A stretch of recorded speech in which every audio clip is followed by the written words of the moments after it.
Hi, I'm Jim Rosich, and welcome to Life in the Food Chain. In this week's episode, we're making soup. Why soup, you ask? Well, why not soup? It's great, it's super healthy, helps your immune system, is inexpensive, and can feed a lot of people. So today we're doing 3 different soups. The first is going to be standard split pea soup. Again, super easy to make, super tasty, and extremely healthy. The second is going to be a easy vegetable soup. And the third, we're making everybody's favorite, chicken noodle soup. So stay tuned and let's make some soup together. Okay, so the first soup today that we're going to make is a split pea soup. I have 3 different common peas you can buy at any grocery store. There's the traditional green split pea. We have the brown lentil, which are slightly smaller, which you're familiar with from Middle Eastern cooking. And then we have yellow split peas, which is very prominent in Indian cooking, which is really tasty, and you should definitely be eating some Indian food. So today we're going to make green split pea soup. Why? Because I like it, and it's what I grew up eating. So first thing I'm going to do is wash the peas. They always tell you to wash the peas. There may be some rocks in there. Typically nowadays, there aren't any rocks in there. But washing the peas, very key, get off dirt and God knows what else is on them. So a good little rinse, going to get our peas nice and clean.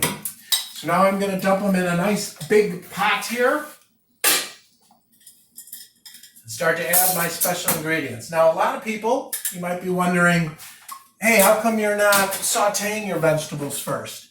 So you can do that, and I used to do that, and then I found over the years, I said, well, how much is it really bringing to the party?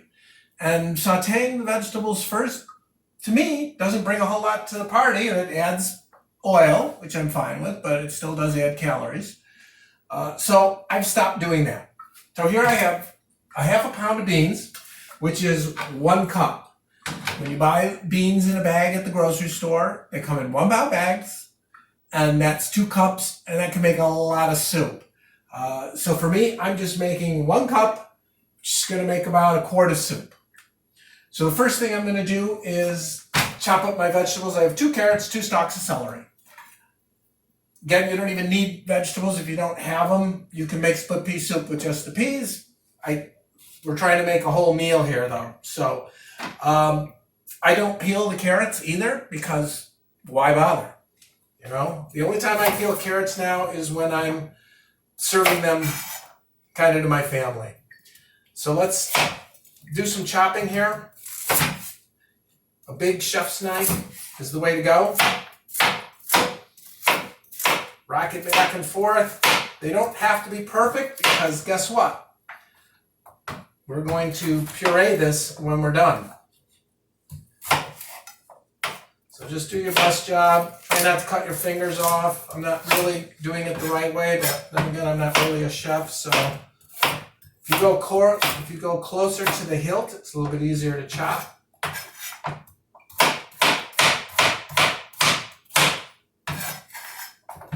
Let's put these over here. This is how you do it fairly quickly. This is called a rough cut. And again, when you're watching professional chefs cut on TV, you'll note how easy it is for them to cut.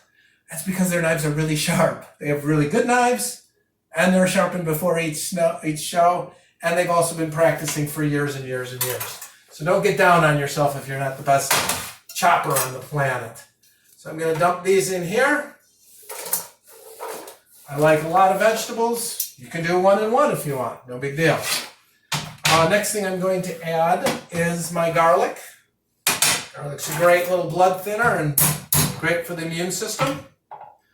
Some people don't agree with chopping it or with crushing it like this. I do. Makes my life easier.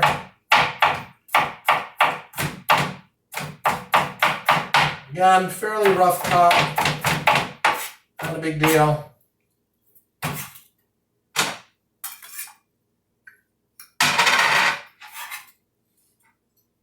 There we go.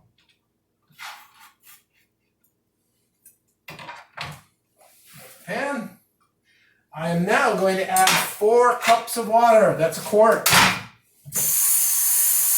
So this is another thing with soup. Some people like their soup really thin. Some like it really thick. I happen to like it a little bit on the thicker side. So I'm going to start with 4 cups. If it's too thick, you can always add more water. If it's too thin, well, you can't really do a lot about that. Next, I have some oregano. There's lots of different herbs you can use. And again, this is optional. I like oregano in my split pea soup. You can add thyme, basil, or even rosemary or sage. It doesn't matter. You can add a mix. I like a fair amount. That's 1.5 tablespoons. Here's a bay leaf. In goes the bay leaf. I think we're good to go here. I'm going to just throw some pepper in it. I'm going to turn that on. Grate a little pepper.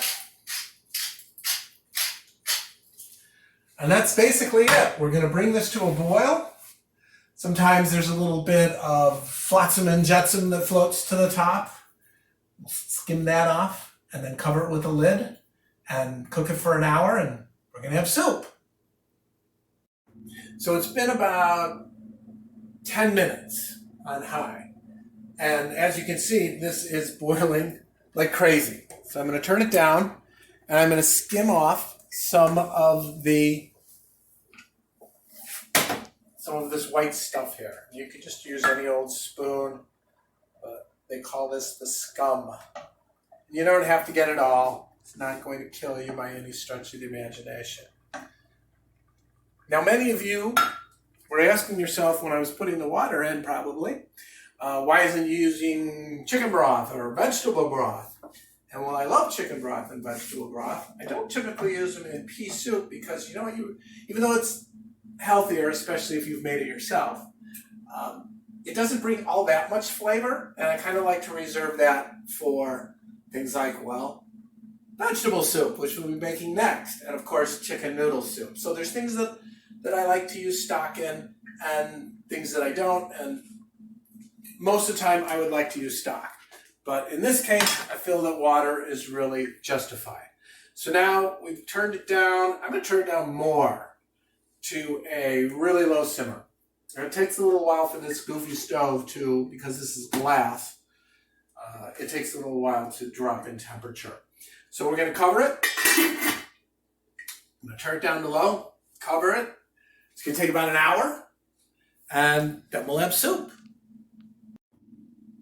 So it's been about an hour. Our soup's been on the burner, on low, checked on it a couple of times, make sure it wasn't bubbling too hard. And this is what it looks like now. So as you can see, it doesn't really look that much like soup, but we've got to finish it off. So what we're going to do next is we have to take it over here, and I like to use a hand blender. I'm going to take out the bay leaf, and I like to use a hand blender, and when I'm doing that, I like to put it in the sink because I'm wearing a nice shirt. Don't want to get it all over the shirt. You can use a blender, you can use a food processor, or whatever you have. But I'm really fond of these hand blenders. They're great for doing things like whipping cream, especially. So we're going to hit the hand blender, and we're going to blend this up.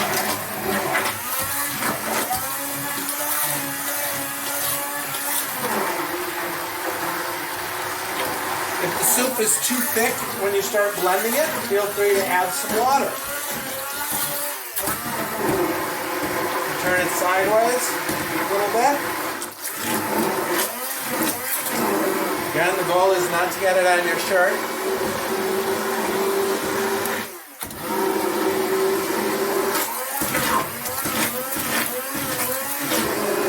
Oh, got a little on my shirt.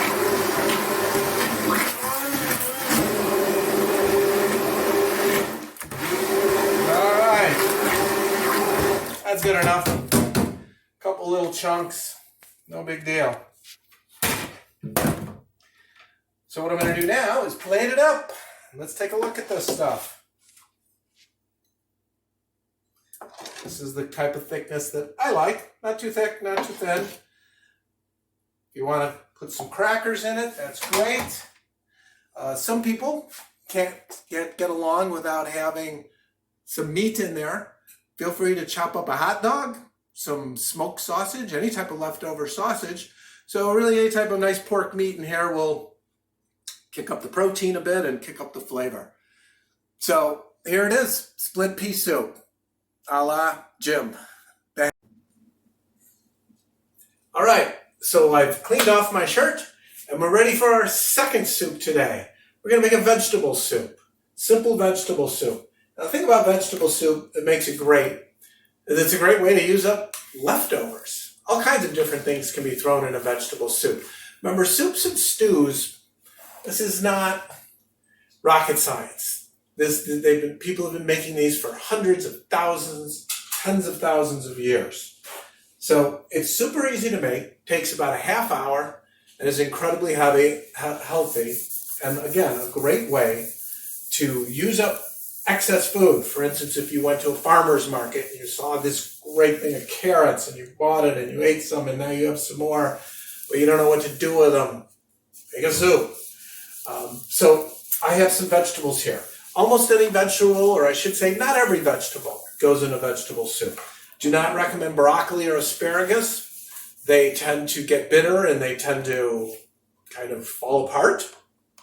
So I don't recommend those. But basically, carrots and celery, terrific start. Onions. I don't have any onions today, but if you start with those three, you're in good shape. Now I've also brought in some green beans. These green beans I bought in the store. You ever buy one of those big bags of green beans and you eat some of them and then you have to cook up more, you have to trim the ends, and so you just let them sit in your fridge until they're no good and throw them out. So what you can do with excess green beans is just chop the ends off, cut them in half, rinse them, freeze them. They'll last for months. So we've got some green beans we want to use up. Corn is great. This is not corn season. So I have some frozen corn. I like corn. I'm going to dump that in. And then I'm going to add a secret ingredient at the end. Oh, I have one more. There's a potato that I took out of the fridge. Cooked it a few nights ago. Microwaved it a few nights ago. What am I going to do with just one potato? Well, I might as well throw it in my soup. And then lastly, we're going to add some bulgur wheat in this case. So I like adding things at the end of the soup like pasta. You can have pasta noodles, either new or used, or new or not used, but new or already cooked. If they're already cooked, you add it at the end before you serve. If they need to be cooked, add it midway through. So this is a one-pot meal. You throw stuff in and you cook it up. We're also going to use stock in this particular meal. So I have a chicken stock and I have a vegetable broth. I don't recommend making vegetable soup with water because the water, it just doesn't have any flavor to it because it's water. So in this case, we're going to use a stock. I'm going to use vegetable stock, but I'm going to mix it with water because I find these vegetable broths, store-bought broths, a little bit potent. And I want to be able to taste the vegetables and everything else. So I'm going to dilute this when I add it. If you can make your own chicken stock, all the better. And the next recipe will involve chicken stock. So we're going to do chicken stock here shortly. Some other things that you can add if you don't have bulgur wheat laying around. Something very trendy nowadays, farro. It's an ancient grain, heavily used in Italy. Some parts of Italy eat farro and not pasta. Other things that you can throw in there, like pasta, spelt, quinoa, if you want to go gluten-free, quinoa, or nothing at all. Again, this is a great way to use up stuff in your pantry and in your fridge. So the first thing I'm going to do is I'm going to chop up my celery and my carrots, which are just wonderful in soup. Cut this in half. I really need to sharpen this knife. So chop this down into easily bite-sized chunks.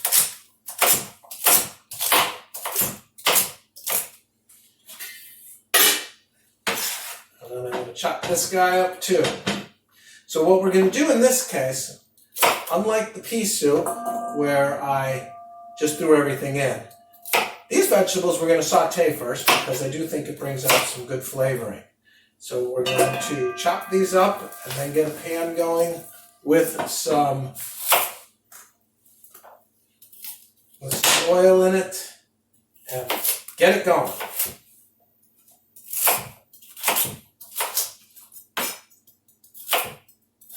Again, they don't have to be perfect. If you have frozen veggies, like sometimes you can buy these frozen packs of peas, carrots, beans, corn, whatever, you can use that as well. There's just, again, the whole goal is to use whatever you have and use it up.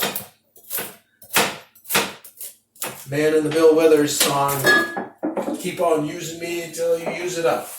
So in goes some oil into our pan. I'm going to throw it over here on medium-high heat. And I am going to, while I'm doing that, while it's heating up, I've also chopped 3 cloves of large garlic, because I like garlic. I'm going to open up the stack, pour some of that in there. Add another couple of cups of water. So once again, we're making, well, that's 2 cups of that, so I need 2 more cups. So once this gets going, then we will add our stock. Oops.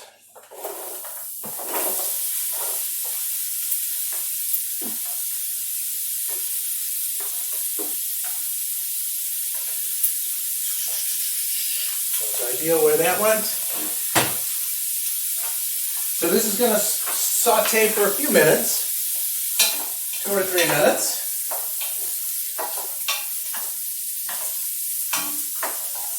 Just to bring out some of the flavor, I'm going to add a little salt to it while it sautés. And I'm going to get out some herbs. So, again, soups love herbs. For a vegetable soup, anything goes, fresh or dried. Thyme is wonderful. Oregano you can never go wrong with. Basil's nice. I'm actually going to pull out some basil because I'm really fond of it. You can mix as well. I'm going to grab another bay leaf. Bay leaves really bring a lot to the party when it comes to soup and stew.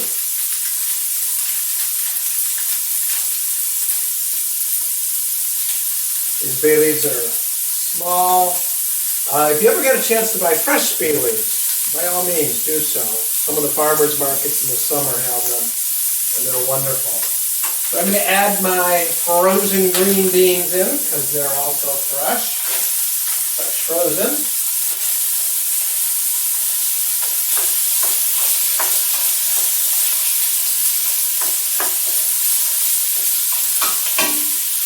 Stir that up. Now I'm going to add the garlic. So the thing about garlic and cooking with garlic is, I think that sometimes some people overcook their garlic, and then they wonder why stuff tastes funny. Garlic really only needs about 30 seconds. So we have a bad habit, I think, in this country of overcooking garlic. The minute it starts to turn gold, it's more than done. The minute you start to smell it, you get that great smell of garlic, guess what? It's done. So there's 2 cups of that. Let's add another couple of cups. So we're making a quart of soup. And this is enough for a few meals. I'm saving my potato. I'm saving my corn till later. I don't want to put that in just now. I'm basically going to wait until this is almost done.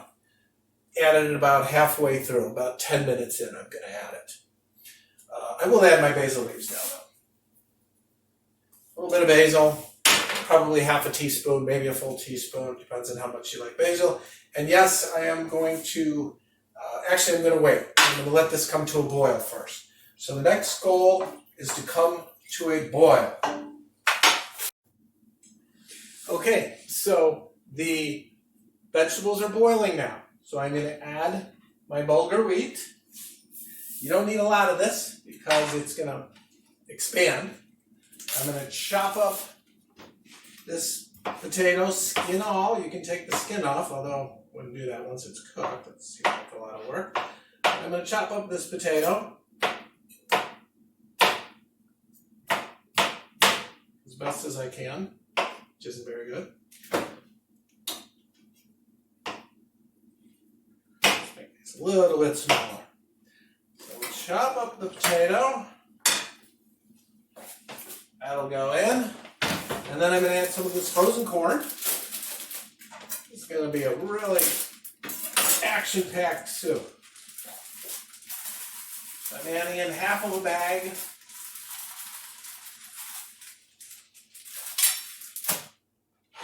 Stir it all up. There's no reason to bring it back up to a boil or anything. So I'm going to turn it down to low. Let it cook for 10 or 15 minutes. While that's cooking, I bought some chives at the market, which is a great thing to add at the very end on top of the soup. A nice little flavor to them, nice little oniony flavor. You can use green onions if you don't happen to have chives. So we will wait. The soup will be done shortly. It's going to be terrific. It's been about 10 minutes, a couple of minutes longer. And our soup is up to a full simmer, which tells me that it's probably ready. I'm going to taste it really quickly here for seasonings. If you remember, I only put salt in at the very beginning.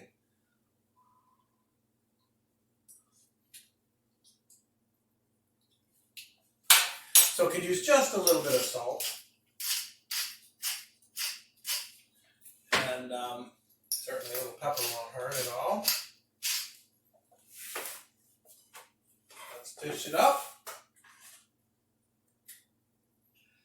And here we go. We have a fine potage.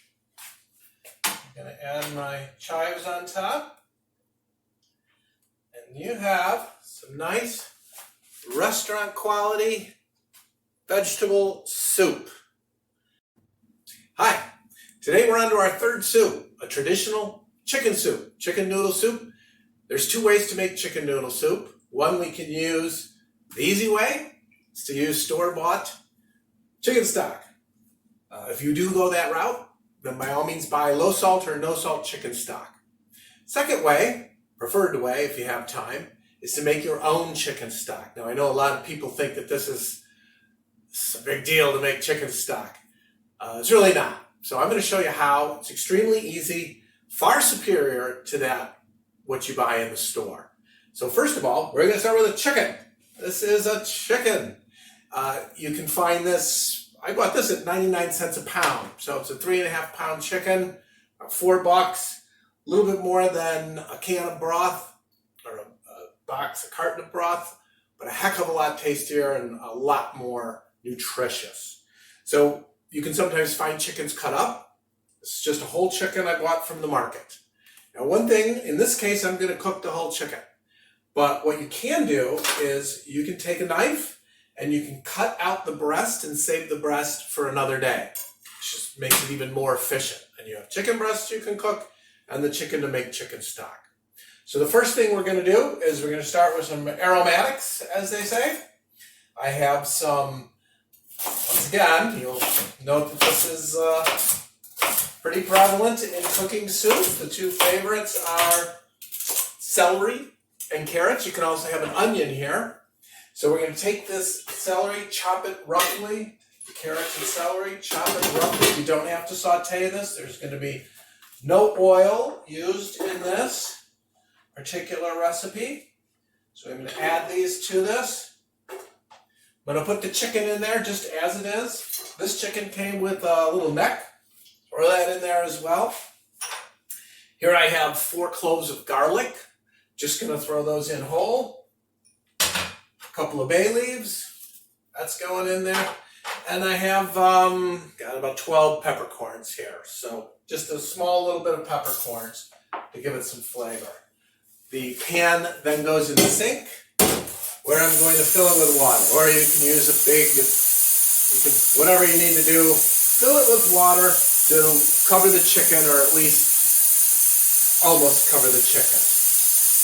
Once it's filled with water, we're going to put it on the stove, bring it up to a boil, lower it to a simmer, and let it simmer for at least an hour and no more than 2 hours.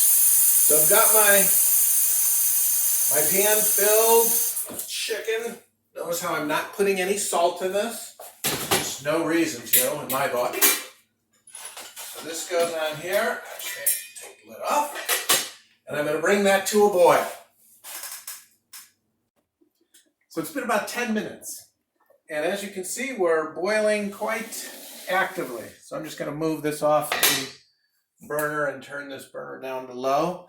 I'm going to steam. There's a little bit of scum. So let's skim that, not steam it. But let's skim off this little bit of scum here.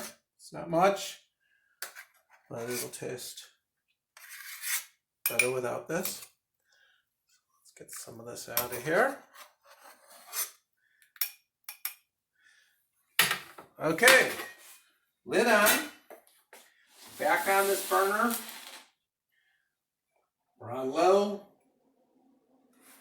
I'm actually going to turn it off while the burner cools down a bit. So you just want it bubbling just as little as possible. That's what a simmer is. We're going to let it simmer for a minimum of an hour. It'll be ready to use after an hour, or a maximum of 2 hours. I like to, if I'm in a hurry, it's only going to be an hour, but can wait as long as 2 hours. You can make this any night of the week. You buy your chicken, but you don't plan on making your soup for a few days, then make the stock. Don't let the chicken sit, because I've done that and I end up throwing out a perfectly good chicken. So make the stock as soon as you can. You can let it sit overnight. That's what we're going to do. We're going to put it in a bowl and let it sit and refrigerate. All the fat and all the impurities are eventually going to come to the top, and that'll be able to be skimmed off, and then we'll have a really good chicken stock. So we'll see you in a few minutes.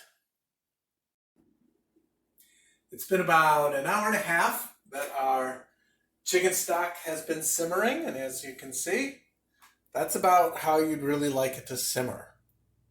Vegetables are well cooked, chicken's done. It's time to do the hardest part of the whole experience, and that's straining the stock and deboning the chicken. So the first thing I'm going to do is I'm going to set my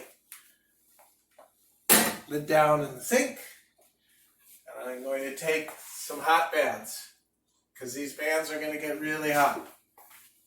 Move it over here. Turn off the stove. Prepare to strain the soup. So you'll need some type of a container with a lid, some type of straining device. If you don't have a fine device like that, you can have a mesh, you can use some cheesecloth. I don't have any, but that'll make a better strain. So first thing I'm going to do is take the chicken out and put it on this plate for later. See, it's already, see how easy it came apart there? So I guarantee you deboning the chicken is not going to be very difficult, because it just kind of deboned itself. So let's carefully, if you can see now, there's a little bit of fat on top.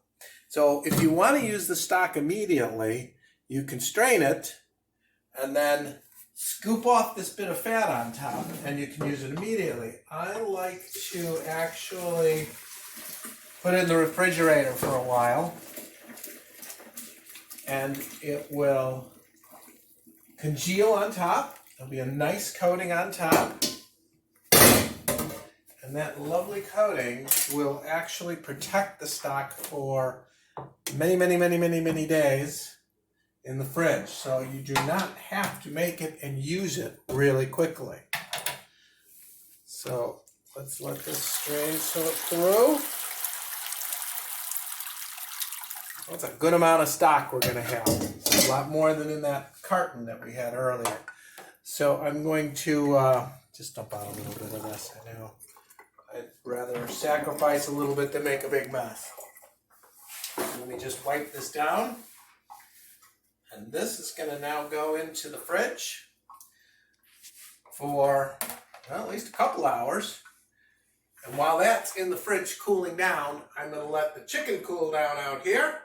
And then I'm going to debone the chicken. Next up, we're deboning the chicken. It's been about 10 minutes since we took it out of the very hot broth. It's been sitting here cooling down. So I'm going to show you how to debone chicken. Very exciting. First, just peel off the skin. Should come off extremely easily. And I'm going to take a nice sharp knife, cut it like that. That's one breast. If you want, you can save these breasts. I mean, this is a wonderfully poached breast, cooked breast. And you can just use the chicken from the rest of the carcass. But I'm going to be using it in my soup. So this goes over here. This goes in here because I'm going to let it cool down further. Here comes my leg. Again, it's just, you can use a fork, but once it's cooled down, the best thing is to use your fingers. Just get a little bit dirty, it's not a big deal. Get off whatever you can.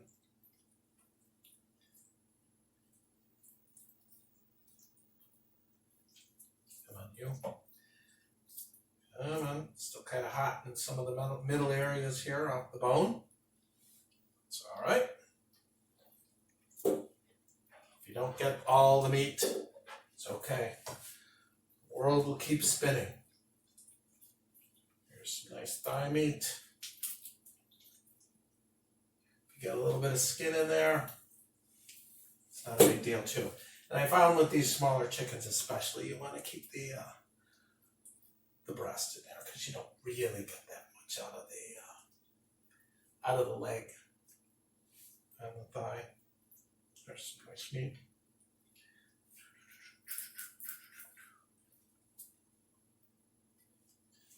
Almost done. Wings, a little bit of meat in the wings. There, we've now completed the most difficult part of boning a chicken. Put this back here, toss it out. Chicken's gonna go into the fridge with the stock.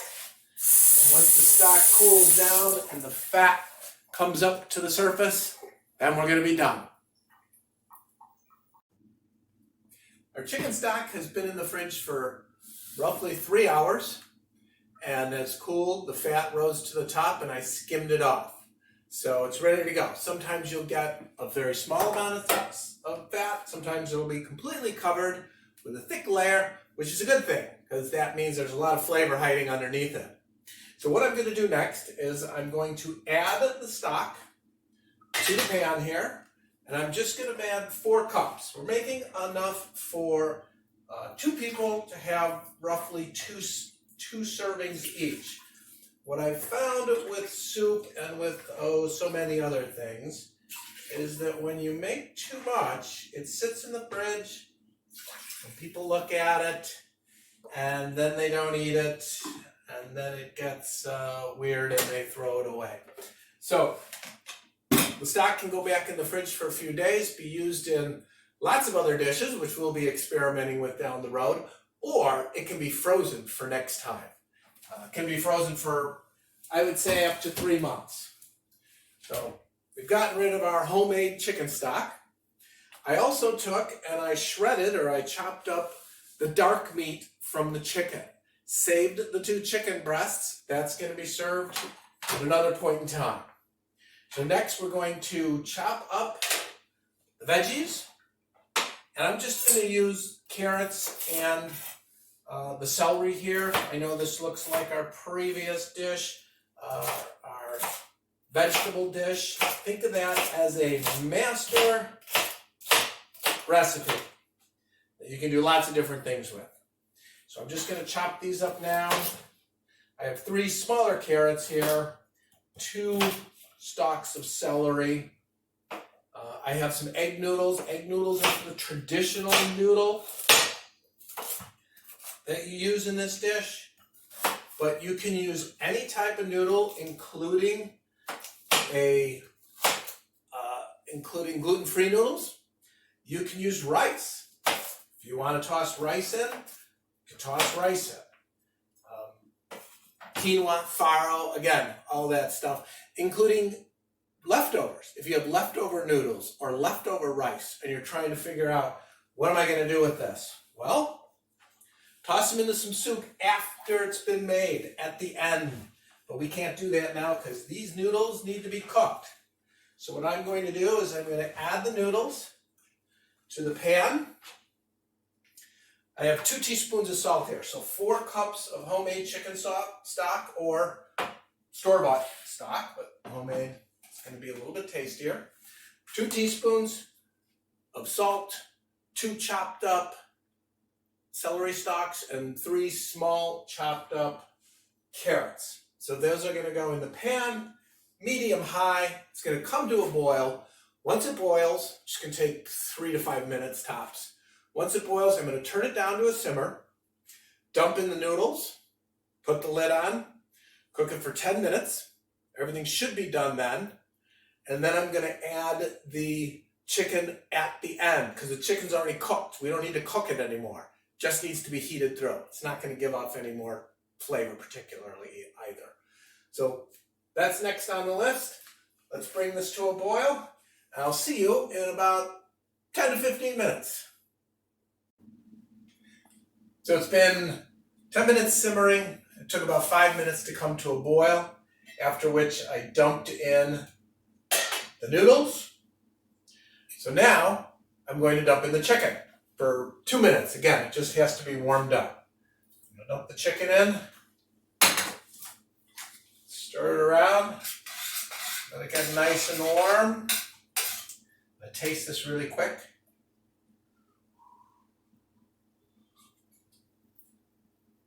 Perfect.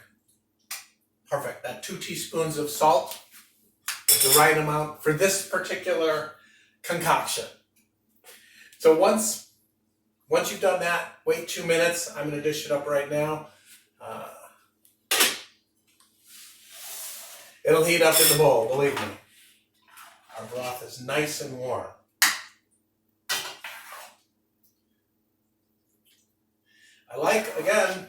I personally like kind of a hearty soup. Some other people, you may prefer more broth. I like vegetables and chicken. So lastly, I'm going to add a little bit of basil.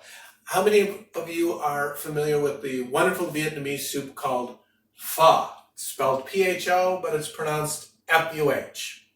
Now, they make their soup stock a little bit different than we do. They add ginger, some other things.